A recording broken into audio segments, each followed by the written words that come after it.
So as you know, I've had this problem with this window before, whereby taking a fuse out seemed to have fixed my problem. It fixed the window going back up and down, but it seems that that wasn't a permanent fix, so I've decided to fix this now.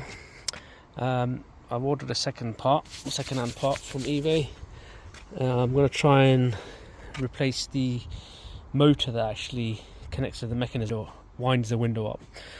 I thought it might be the wires in here, because I've read that they tend to break, but they've been checked, doesn't seem to be the problem. So next step is take off this door panel with some plastic pries and see if we can get to the motor, swap them over, and if it fixes the problem. So stand by.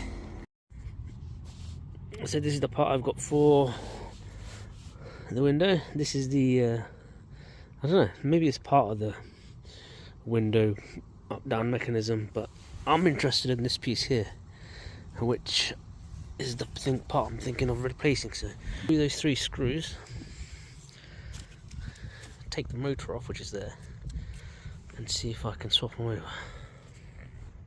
They come off quite easily.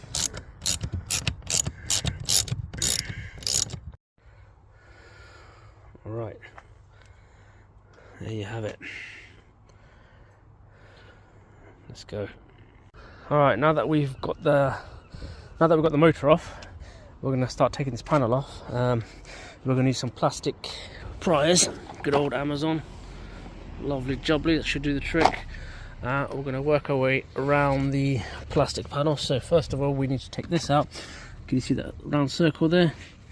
We're going to use a little needle.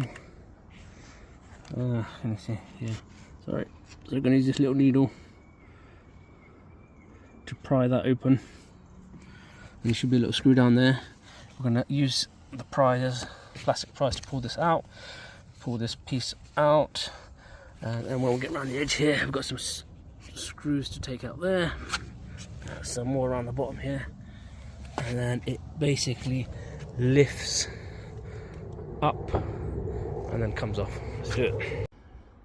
So with that cover off, we're going to use a little Torx head to remove the screws. Now that size is the same size for the rest of these. So once this is out, disconnect the wire. You can do that now. So pry this outer shell off using a plastic pry, one of these. These are good, you want to use plastic ones so you don't damage it. And then we should just need to pry around the edges using these. Get the door panel off. Right, I need 2 hands for this, so I'll show you in a bit. That was actually quite easy. However, see these, we want to take them off and put it onto the door panel because it'll be a lot easier to put on. Alright, don't forget to take this out as well. Yeah, so ones like that we want to take off, put it onto the plastic panel because they actually slide in. See that? So we want to put them on here so it's a lot easier to get back on. And then we're going to just use a blade to cut around this sound damper so we can reuse it again.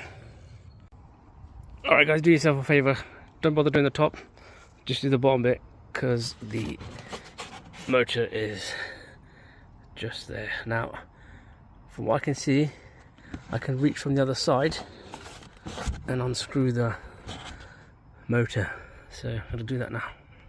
So that's a little bit of an issue I've just realised. I've undone the 3 bolts on the motor, however it won't come out because of this metal plate here that's holding in this part of the door. So I need to take off the actual mechanism, which is only 3 screws, 1, 2, and there's another one on top. I'm hoping I can just get away with just these 2 and pushing it back a bit of leverage, and that'll come out. Let's give that a go. Yeah, so that did the trick. We've got this off. Let's put the new one on, or the pre-owned one, plug it in and see what happens. Guys, Alright, moment of truth. Let's click this back together. The connector to the switch. And let's give it a go. Ooh. Lovely jubbly, look at that.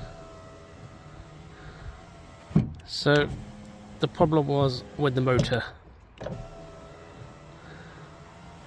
Alright. It's all working.